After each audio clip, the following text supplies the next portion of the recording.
제10장.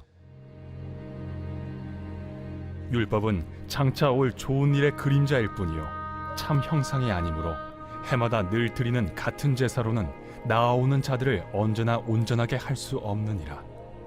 그렇지 아니하면 섬기는 자들이 단번에 정결하게 되어 다시 죄를 깨닫는 일이 없으리니 어찌 제사 드리는 일을 그치지 아니하였으리요.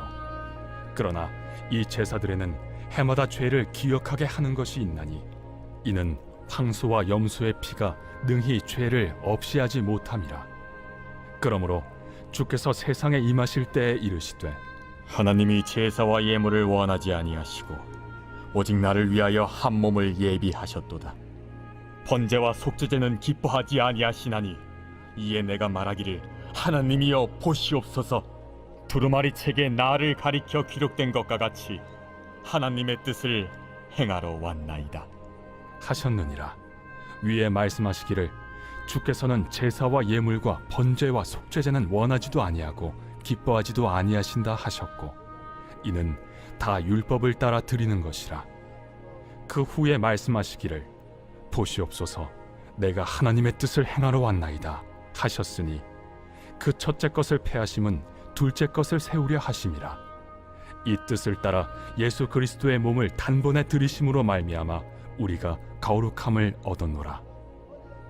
제사장마다 매일 서서 섬기며 자주 같은 제사를 드리되 이 제사는 언제나 죄를 없게 하지 못하거니와 오직 그리스도는 죄를 위하여 한 영원한 제사를 드리시고 하나님 우편에 앉으사 그 후에 자기 원수들을 자기 발등상이 되게 하실 때까지 기다리시나니 그가 거룩하게 된 자들을 한 번의 제사로 영원히 온전하게 하셨느니라.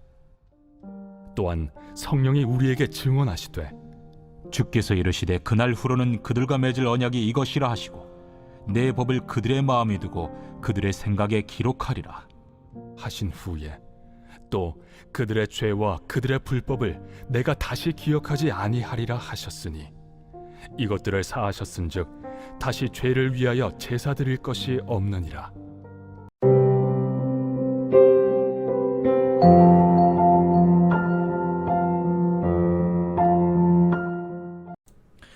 여러분 반갑습니다. 오늘도 큐티로 여는 기막힌 하루입니다. 본 말씀 히브리서 10장 1절부터 18절의 말씀입니다. 예수를 믿는 모든 사람의 첫 번째 관심사는 죄사함을 얻어 천국에 가는 것입니다.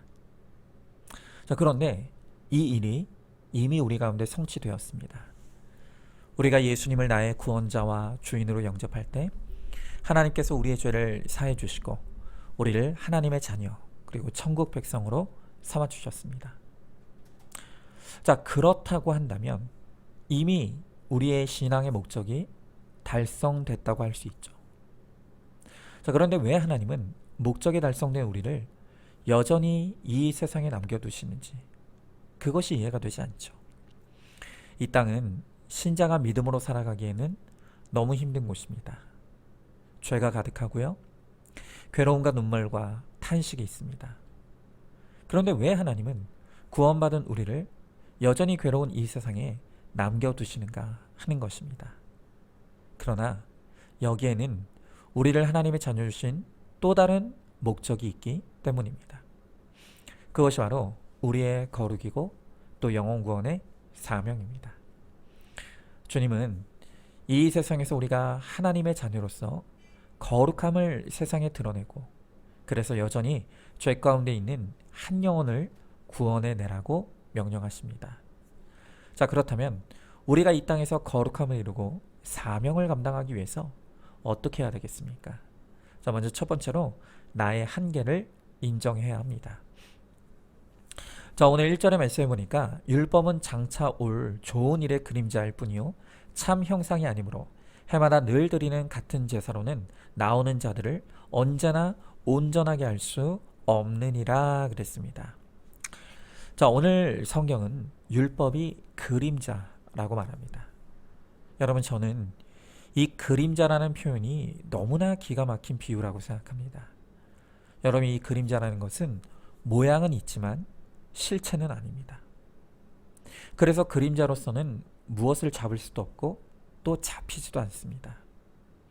그런데 오늘 성경은 바로 우리 인간이라는 존재가 이 그림자에 불과하다는 것입니다. 여러분, 인간은 하나님이라는 실체를 떠나서는 아무것도 아닙니다. 오직 나의 실체이신 예수님을 믿고 그분을 의지해야만 비로소 우리가 온전한 삶을 살아갈 수가 있는 것입니다.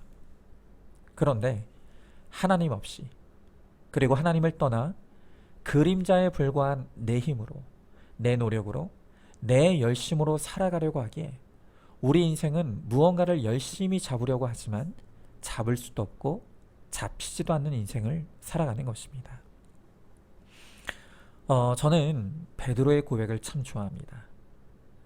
베드로가 물고기를 잡기 위해 배를 타고 호숫가에 나갔습니다. 그곳에 예수님이 찾아오셨죠. 예수님을 만난 베드로가 예수님께 했던 고백이 무엇입니까? 그가 고백하기를 밤이 새도록 수고했지만 잡은 것이 아무것도 없습니다 라고 했습니다. 여러분, 밤이 새도록 수고했지만 잡은 것이 아무것도 없는 이 베드로의 모습은 바로 우리의 모습입니다. 우리가 그렇게 아등바등하며 인생에서 무언가를 잡아보려고 하지만 수고와 고생만이 있을 뿐 우리 손에 잡히는 것은 아무것도 없습니다. 사랑을 잡으려고 하는데 사랑이 잡히질 않습니다. 행복을 잡으려고 하는데 행복이 잡히질 않습니다. 안정과 평안을 잡으려고 하지만 오히려 늘 불안하고 두렵습니다. 늘 우리의 손은 빈손인 것이죠. 여러분, 이렇게 인간은 자신의 힘으로는 죄의 문제도, 구원의 문제도, 고통의 문제도, 행복의 문제도 아무것도 해결할 수가 없습니다. 왜 그렇다고요? 우리는 그림자이기 때문입니다.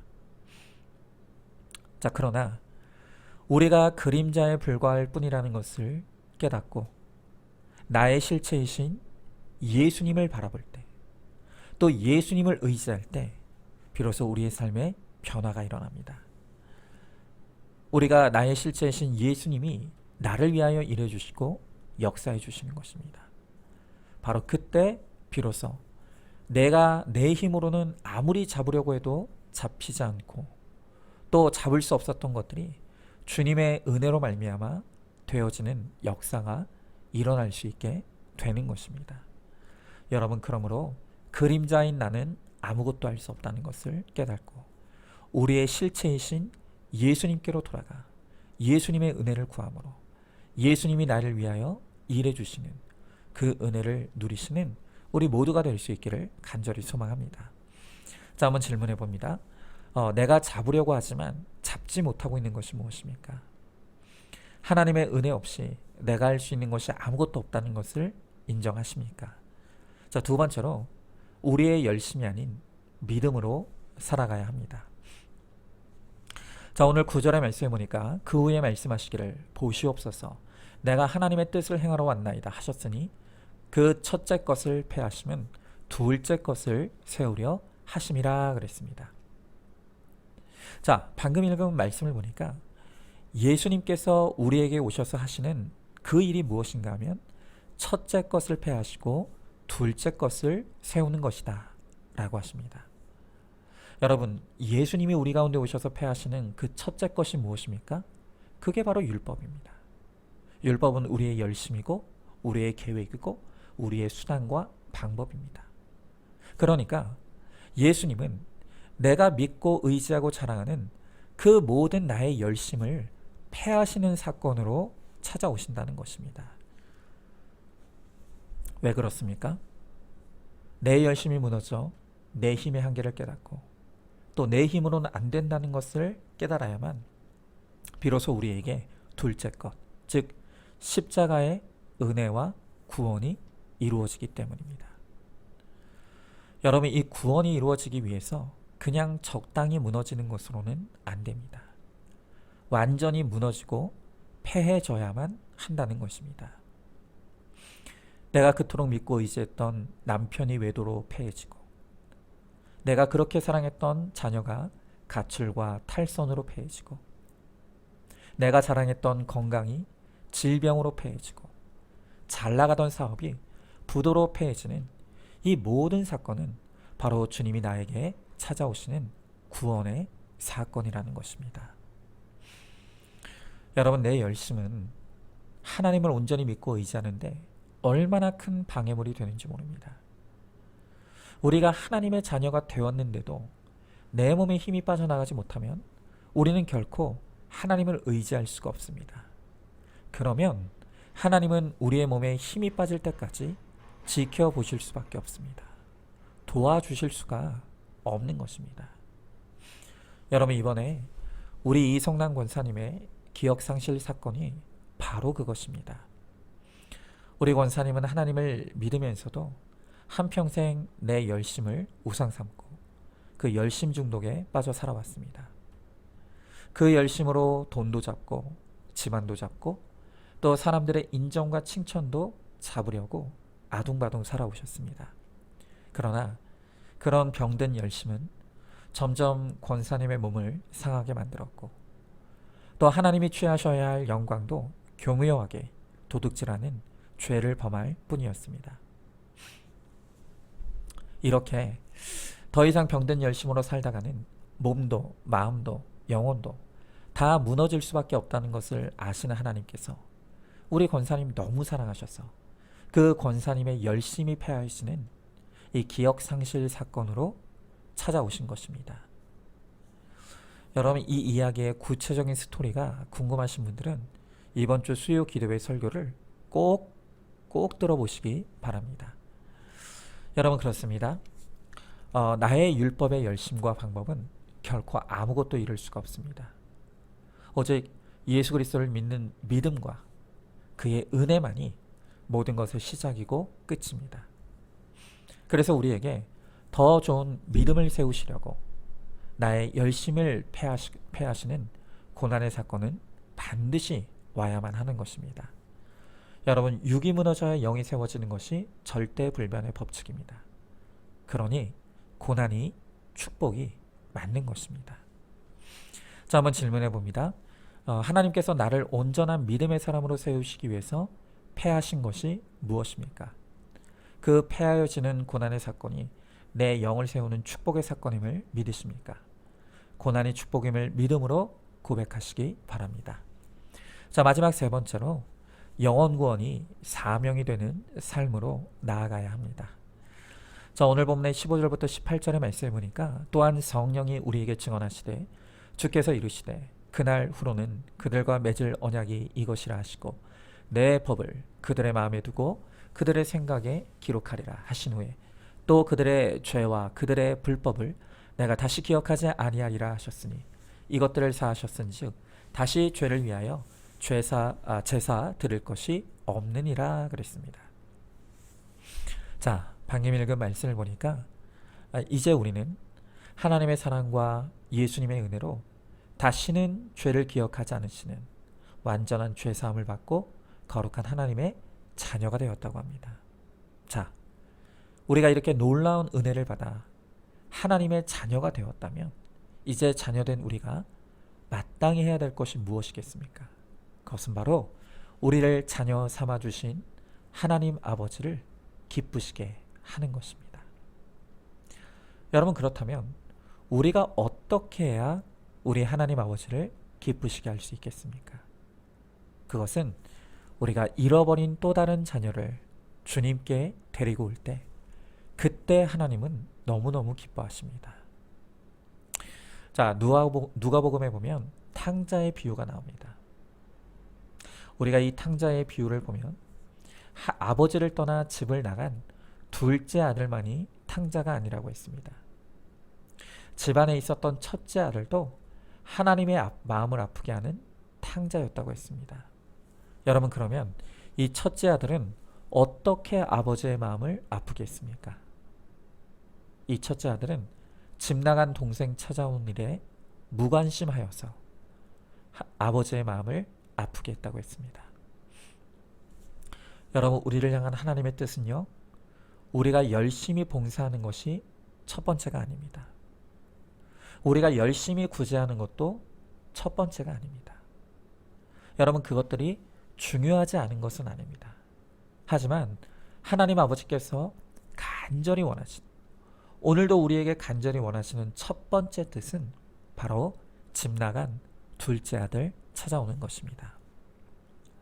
그런데 우리가 그 하나님 아버지의 마음을 헤아리지 못하고 다른 것에만 바쁘고 분주할 때 하나님은 그런 우리를 보시며 마음 아파하시고 괴로워하십니다. 자, 여러분, 우리도 예전엔 잃어버린 둘째 아들이었습니다.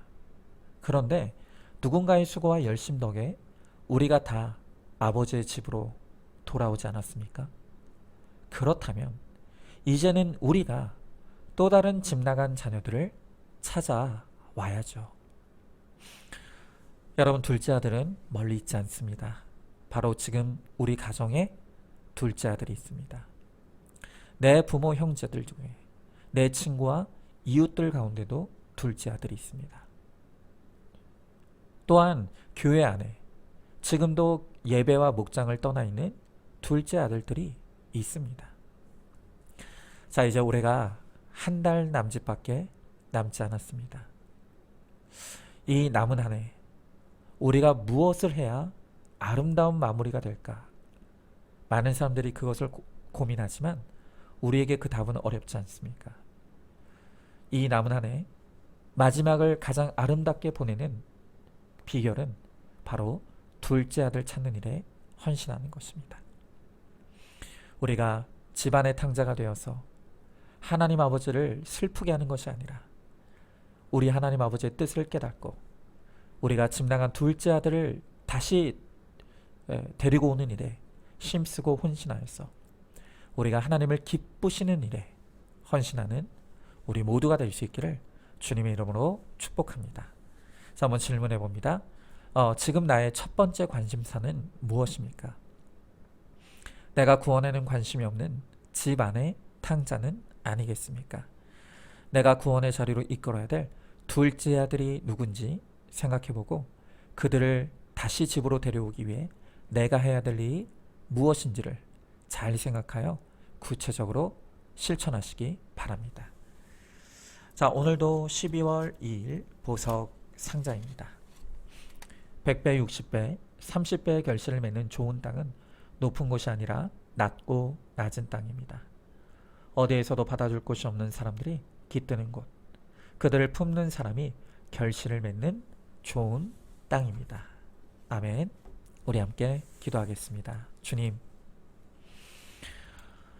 오늘 주님은 구원받은 우리를 이 땅에서 연단하시고 훈련하셔서 우리가 하나님 은혜 없이는 살아갈 수 없는 100% 주인이며 또한 거룩한 하나님의 자녀가 되기를 원하신다고 말씀하십니다. 주님, 이제는 우리의 모든 율법의 열심은 다 패해지게 하시고 오직 우리가 믿음으로 십자가의 은혜를 바라봄으로 내가 할 수 없었던 모든 일들이 예수 그리스도 안에서 주님의 은혜로 말미암아 되어지는 은혜가 우리 가운데 임하게 하여 주시옵소서. 하나님, 특별히 하나님이 우리를 통해 그토록 둘째 아들 찾아오시기를 원하신다고 하십니다. 그러나 구원은 우리의 힘으로 할 수가 없습니다. 우리의 가정의 구원을 간절히 원하지만 내 힘으로 할 수 없어 애통할 따름입니다. 주님, 우리가 주님의 은혜를 간구하며 주님의 도우심을 바라오니 우리와 함께 하여 주셔서 이 영혼 구원의 사명을 감당하는 데 필요한 지혜를 허락하시고 믿음을 허락하시고 또한 필요한 모든 것을 주님께서 공급하여 주셔서 마침내 주의 은혜로 우리의 가정, 우리 둘째 아들들을 우리가 주님께로 인도하는 데 쓰임받는 거룩한 사명자들이 되는 우리 모두가 되게 하여 주시옵소서. 믿사오며 사랑이 많으신 우리 예수님 이름 받들어 기도드리옵나이다. 아멘.